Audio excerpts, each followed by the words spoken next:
So if a girl is like more sexually open, she has a more sexual vibe, she's a little bit more spontaneous or adventurous, then you're going to detect that, and basically it's a green light, and we're going to make this like a little bit more sexual and lead it that way.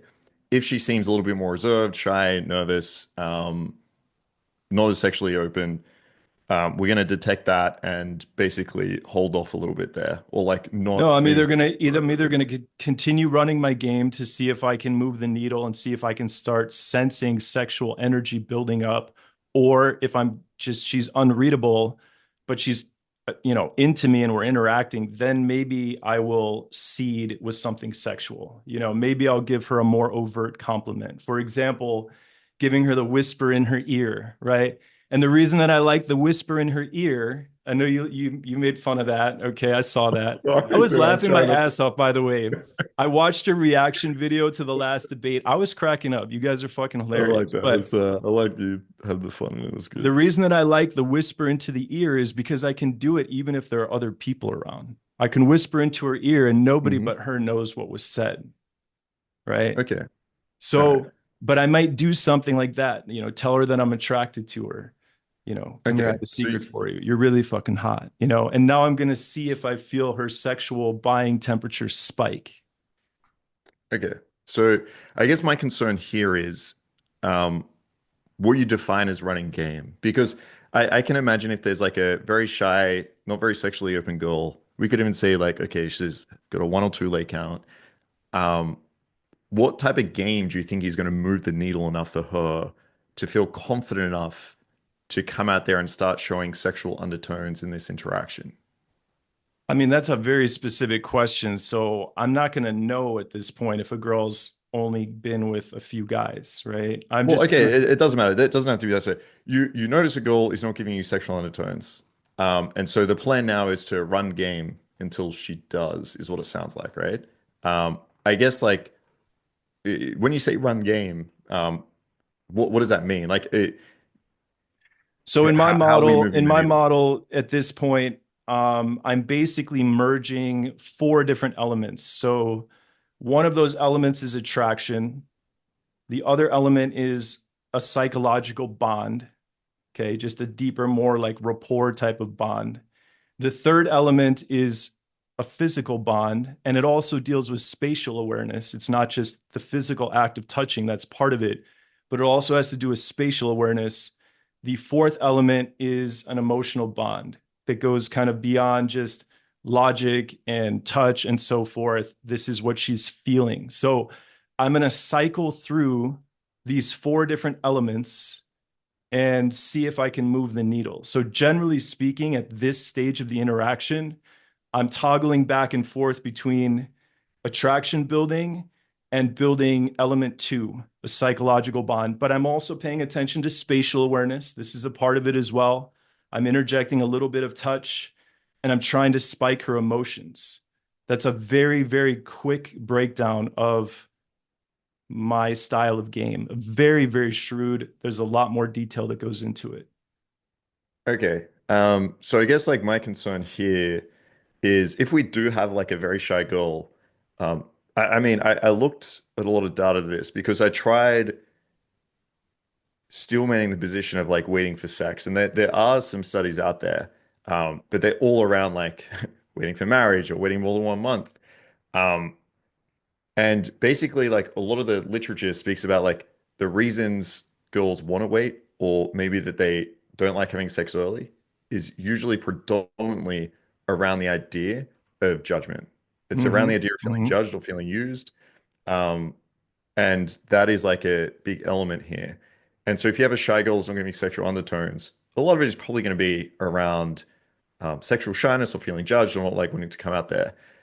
I don't see how with this type of girl, just even if you're just building like a level of attraction, I don't think she's going to start sexually escalating or having sexual undertones unless you lead that or you deal with that. I just, this feels like a very woman-centric, like led escalation in a way, um, which would be like one of my concerns, perhaps why you might find that it takes a long time for a girl to show anything is because she's probably waiting to the point that naturally, oh, it's been so long that it doesn't feel like a one night stand. It doesn't feel like I'm going to be used here. It doesn't feel because like, we can, I know it's like 4 to 8 hours or whatever you say, but like if we take the extreme example, like if you make a girl wait a year, she's not going to feel like, oh, this guy just wants me for sex. So I think like on a micro level, there's probably a little bit of that.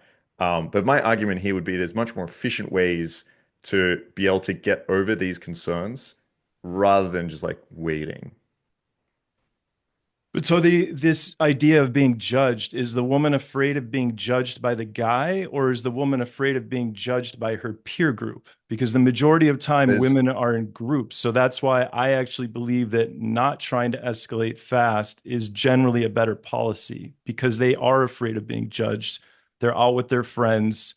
They are generally a little bit vigilant of who's watching them. Certainly there's fear of judgment from the guy's end too, right? Maybe she's afraid that if she hooks up with him quick, she'll be judged and then she won't be viewed as relationship material or what have you.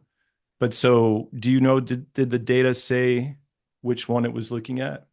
Um, yep. So this goes back to the idea that I think we just have a way bigger locus of control over this, that it feels like you give it credit for. So going back to logistics, when we said, oh, she has work in the morning, we'd wait, we'd build more attraction. You go through like attraction, psychological bond, physical bond, and over time you hope that those mechanisms are going to make her say like, okay, well, fuck work in the morning. I agree that we have that locus of control.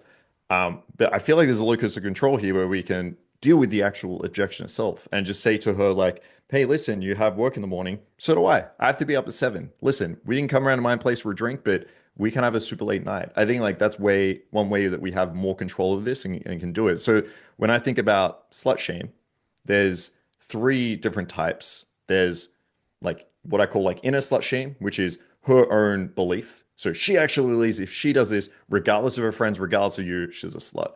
Then there's external of the friends, which is listen, if we're on an island or if this guy was just on Tinder, I'd have sex right now, but my friends are going to judge me for this. I'm worried about like peer judgment.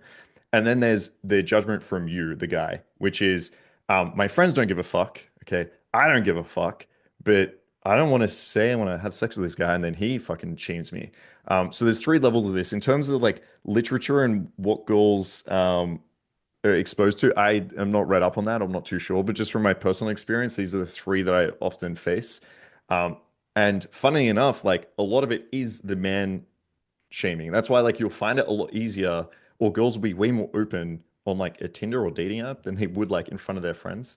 So, or in front of yeah, so sorry, in front of your friends or in front of you. And often like what you can do, or what I found I do, is first level is just saying, I don't give a fuck. Like, listen, if you want to have sex, I don't judge. I've had a lot of sex. I think girls that are like a outward and spontaneous adventure, I think that's really cool. Oftentimes that just deals with it. If it doesn't, you need to isolate her away from her friends.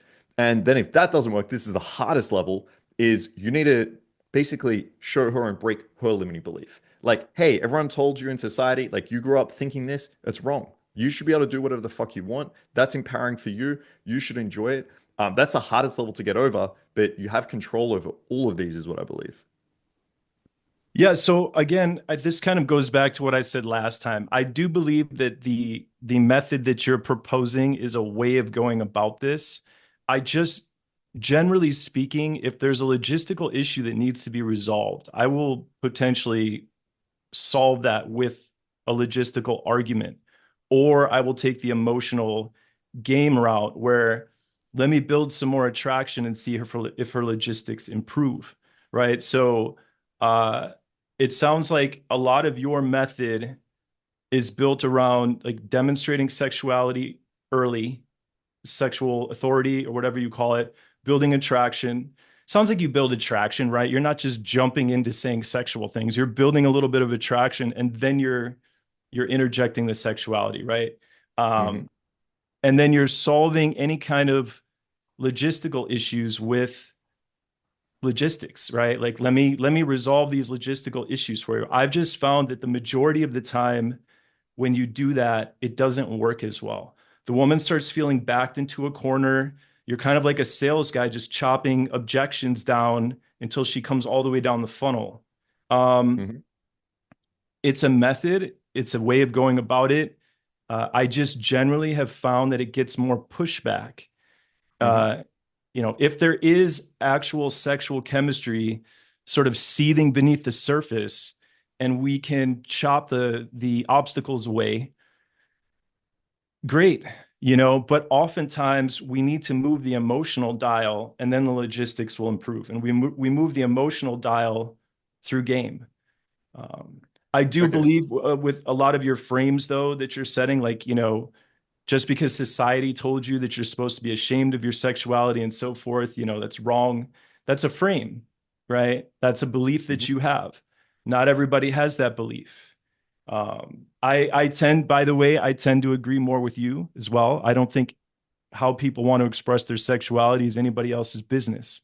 Whether they want to be more conservative with their sexuality or more liberal with their sexuality, that's on each person.